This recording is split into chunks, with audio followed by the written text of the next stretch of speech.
Bienvenue sur Monaco Info. Comme tous les mercredis, nous recevrons un invité en fin de journal. Cette fois-ci, nous serons aux côtés de la toute nouvelle présidente de la Jeune Chambre économique de Monaco. Mais en attendant, voici les titres de votre journal.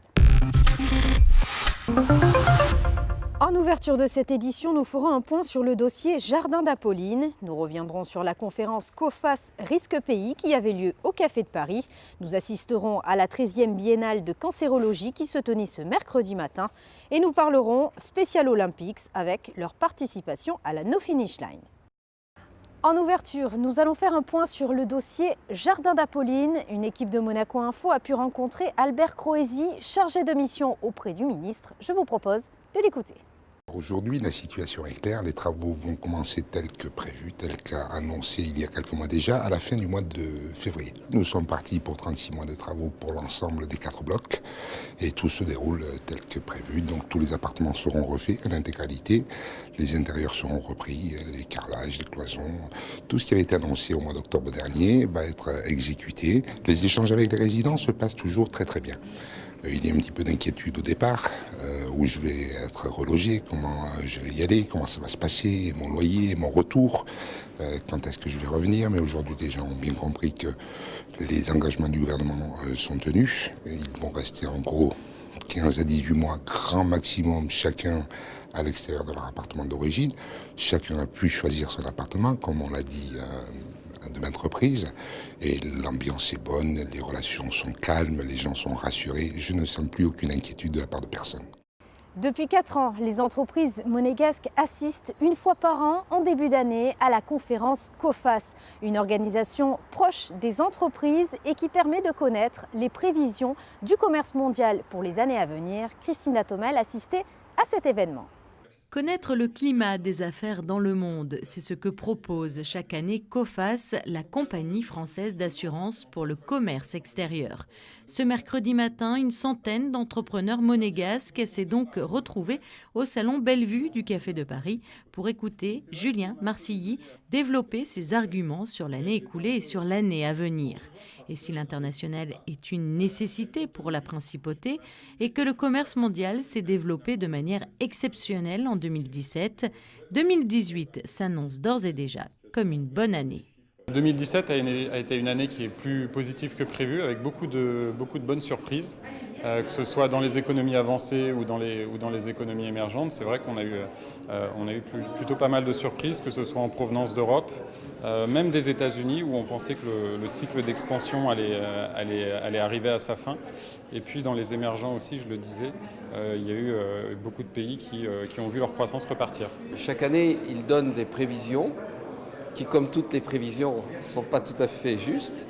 Mais au cours de l'année, nous avons la possibilité de suivre les évolutions et selon la tendance, ces évolutions donnent d'autres orientations aux entrepreneurs monégasques. Dans notre scénario, en fait, 2018 sera l'année du pic de croissance, tout simplement parce que dans les émergents, on a vraiment l'impression que le processus de redémarrage est en cours. La reprise a été plus tardive que dans les avancées, donc on s'attend à ce que ça se poursuive cette année. Et puis en Europe et aux États-Unis, toujours des perspectives de croissance favorables, avec quand même des risques à souligner. Il y a l'endettement, par exemple, des entreprises. Et puis, de plus en plus d'entreprises font aussi face à des problèmes de recrutement. Elles trouvent de moins en moins de main-d'œuvre disponible. Donc, ça pourrait, vers la fin de l'année 2018, contraindre un peu leur activité. Et si les agrégats économiques semblent bons pour 2018, les risques sont aussi élevés. Des problèmes de recrutement, certes, mais à cela s'ajoutent les risques de change dans les pays émergents, comme par exemple en Afrique, ou encore des risques politiques avec de nombreuses échéances électorales, notamment en Amérique latine. Alors même si la croissance repart, les entrepreneurs devront prendre en compte ces différents facteurs pour mener à bien leur stratégie et atteindre leurs objectifs.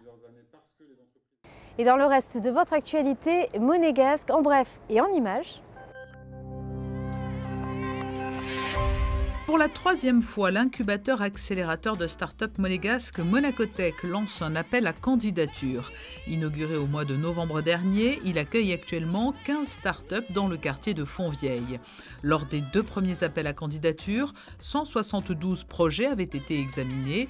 Le jury se réunira le 12 avril prochain. Les candidatures peuvent être déposées jusqu'au 1er mars minuit sur le site qui apparaît à l'image.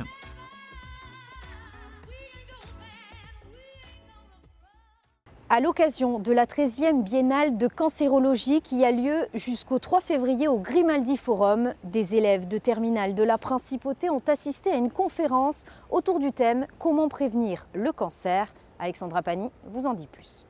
400 000 nouveaux cas dépistés par an en France, selon une estimation de l'Institut national du cancer. Des chiffres qui font froid dans le dos, mais la plupart des individus ne se sentent pas concernés lorsqu'ils ne sont pas impactés directement par la maladie.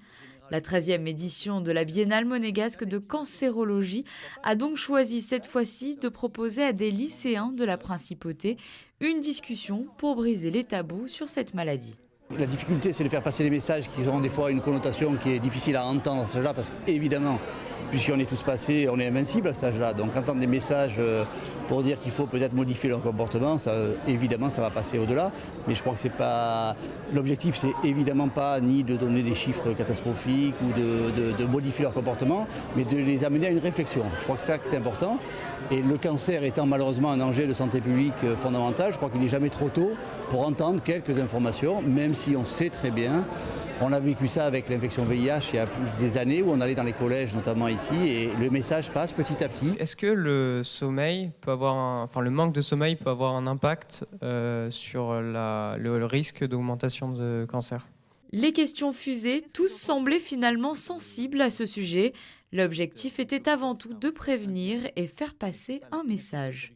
Qu'est-ce qu'on peut faire, nous, en leur transmettant quelques informations, et qu'est-ce qu'on peut faire? Ça veut dire, est-ce qu'on a identifié des facteurs de risque? On en connaît évidemment quelques-uns, et est-ce que le message qui passe est faites un peu attention, ou alors dans votre entourage, discutez, et est-ce que tu as bien fait le dépistage? Je crois que c'est ça. Ça peut être aussi, pas des missionnaires, mais en tout cas des points d'ancrage dans leur famille ou dans leur environnement, à l'époque des réseaux sociaux, pour avoir un discours plus verbal, contact, que uniquement par les biais des choses que nous, on ne sait pas utiliser. 1 tiers à 40% des cancers pourraient être évités par un comportement adapté. Et un cancer pris en charge rapidement permet un meilleur traitement.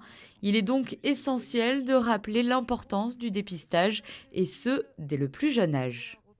C'est une manifestation à la fois sportive et caritative, organisée à Paris ou bien ici même en Principauté. La No Finish Line a toujours connu un succès retentissant. Special Olympics Monaco souhaitait récompenser les personnes qui ont toujours représenté l'association. Un reportage d'Émilie Rousseau. Chaque année, la No Finish Line connaît une mobilisation sans précédent. La dernière édition a permis de récolter plus de 436 000 €. Une somme qui permettra notamment de financer l'opération d'enfants atteints de malformations cardiaques très graves. Parmi les coureurs et les équipes engagées, Special Olympics Monaco a toujours répondu présent. En novembre dernier, le team SO Monaco a réalisé 7230 km en 8 jours, se positionnant ainsi 12e au classement général par équipe. C'est vraiment une équipe qui nous fait chaud au cœur, qu'on récompense souvent justement pour le coup de cœur et leur engagement, parce que c'est doublement difficile avec le handicap et l'effort physique. Ils arrivent à allier les deux et à faire des choses merveilleuses. C'est ça c'est la magie de la No Finish Line en fait, c'est arriver à se surpasser, à se dépasser, quel que soit le handicap qu'on puisse avoir. Et on démontre, et ils démontrent, pas on, mais ils démontrent, notamment aux gens qui sont valides et qui se plaignent toujours des petits bobos, qu'il y a vraiment des gens, des enfants ou des adultes qui sont handicapés et qui arrivent à faire des choses extraordinaires. C'est lors d'une soirée à la Casa di Sochi que Special Olympics a voulu honorer les personnes qui ont marché ou couru sous les couleurs de l'association, à l'image de Rabab et de Christophe qui, à eux deux, ont parcouru près de 400 km. Je l'ai fait parce que c'est plus pour les enfants que pour moi. Pour moi, ça m'importe peu. Moi, je l'ai fait, c'est pour les enfants. Beaucoup d'émotions. et beaucoup de plaisir parce qu'on a participé avec tout le groupe et on s'est bien éclaté avec tout le groupe. Comme on dit, c'est la famille, c'est très important et partager avec tout le monde, c'est magnifique. Les performances des coachs, des amis ou des parents des athlètes ont aussi été récompensées. Alors que l'année 2018 débute à peine, Special Olympics a déjà un calendrier bien rempli, avec notamment l'organisation de 2 compétitions. Nos défis, c'est d'organiser des compétitions, donc le ski, premier Grand Prix de ski alpin Isola 2000 cette année. On invitera plusieurs pays. D'organiser une compétition aussi, première compétition d'équitation. Pareil avec de nombreux pays en avril. Il y a eu nos premiers Jeux nationaux d'athlétisme, donc là on va repartir. Et bon voilà, notre vie c'est de toujours faire plus, d'essayer de faire mieux et d'innover. Motivée et impliquée, l'association sera assurément au rendez-vous pour la prochaine édition de la No Finish Line avec toujours pour objectif de battre des records.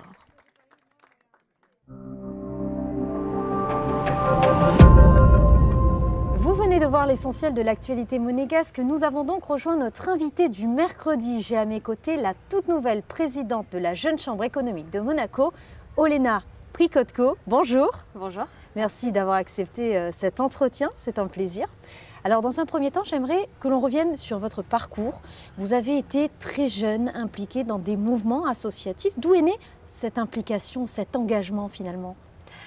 Je pense que j'ai grandi en Ukraine, donc je viens d'origine d'Ukraine. Et depuis l'âge de, je pense, 7-8 ans, j'étais vraiment impliquée dans le mouvement de la jeunesse. Donc je me souviens à l'époque, j'ai participé dans un concours pour les jeunes femmes. Et donc j'ai écrit une lettre où je me suis présentée justement à ce concours.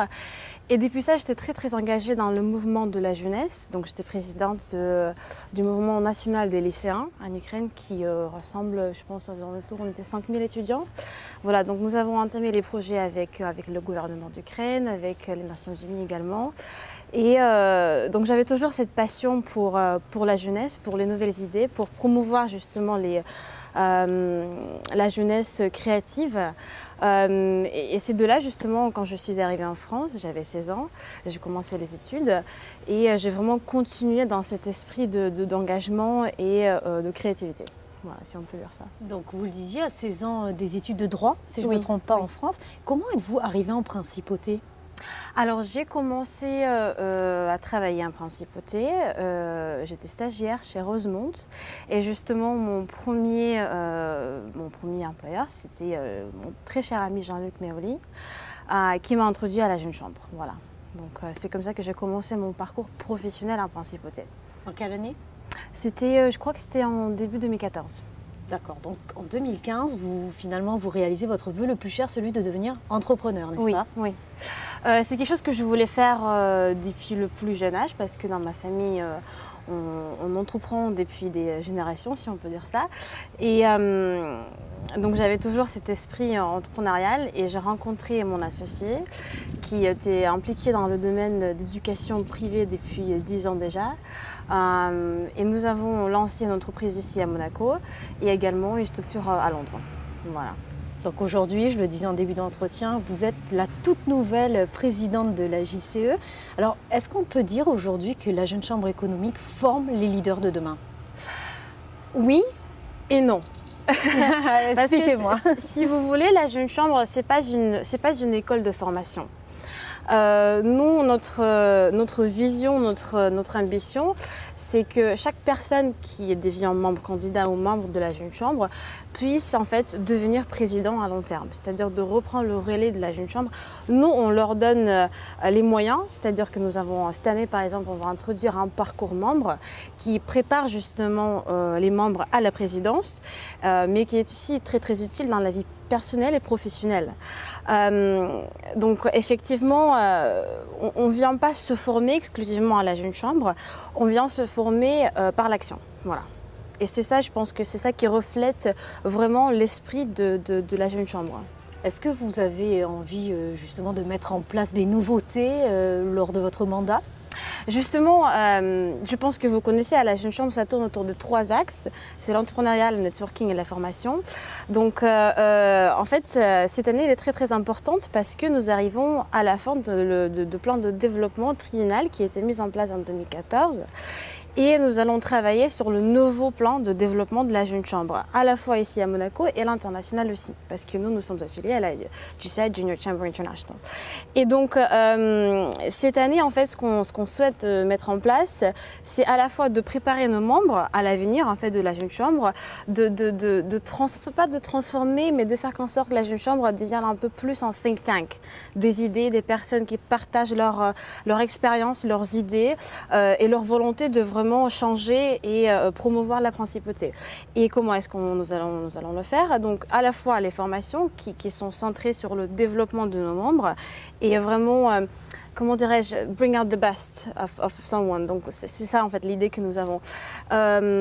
Pour l'entrepreneuriat, nous allons en fait clôturer parce que à la Jeune Chambre, il y a beaucoup d'événements comme le Startup Weekend, le concours de création d'entreprise, le Get in the Ring. À la fin, ce que nous allons faire, c'est la remise des trophées de l'entrepreneuriat. Donc c'est un événement qui va clôturer l'année de l'entrepreneuriat. Nous avons commencé à travailler là-dessus. Et pour moi personnellement, il y a un sujet qui m'intéresse beaucoup. C'est, je pense que vous avez vu dans ce que je dis avant, c'est la 4e révolution industrielle. Vous savez très bien, c'est la question principale de ce qui se passe dans le monde au niveau global. La semaine dernière, j'ai eu la chance d'aller à Davos pour justement représenter la Jeune Chambre internationale et la Jeune Chambre de Monaco.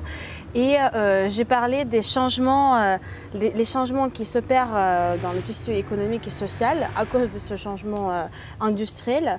Et à mon avis, à Monaco, notre travail en tant que les jeunes entrepreneurs et les leaders, c'est de se préparer à cette révolution industrielle et savoir comment est-ce qu'on peut se positionner à Monaco par rapport à ces changements-là. Donc nous avons entamé les discussions avec nos homologues à l'étranger, surtout la Jeune Chambre suisse, sur des questions de grande actualité technologique, comme par exemple la blockchain. Voilà, donc même si vous avez les idées, si les spectateurs ils ont des idées, n'hésitez pas de venir me parler et dire que c'est quelque chose qui vous intéresse. Alors, beaucoup de travail pour cette année de mandature. Effectivement. En tout cas, ce qui est sûr, c'est qu'on peut dire que la Jeune Chambre économique, finalement, participe activement à l'attractivité de la principauté. C'est notre ambition. Merci beaucoup de nous avoir accordé cet entretien. On vous souhaite plein de bonnes choses pour cette année de mandature, en tout cas. Merci beaucoup. Merci beaucoup à vous. Quant à nous, on se quitte sur la météo. À très bientôt sur Monaco Info. Nous assisterons à une faible détérioration du temps ce jeudi. Le ciel sera en grande partie nuageux, risque passager d'un peu de pluie à la mi-journée ou dans l'après-midi, vent faible à modéré, par conséquent les températures seront en baisse. Vendredi, nuages et éclaircies, risque d'une courte averse, vent faible à modéré, les températures seront proches des normales saisonnières. Samedi, nuages sans pluie et bon moment de soleil, peu de vent, température clémente dans la journée. Dimanche, temps à nouveau plus incertain et plus nuageux en cours de journée, pluie avant la nuit. Lundi, de la pluie dans la nuit ou dans la matinée et quelques éclaircies dans la journée.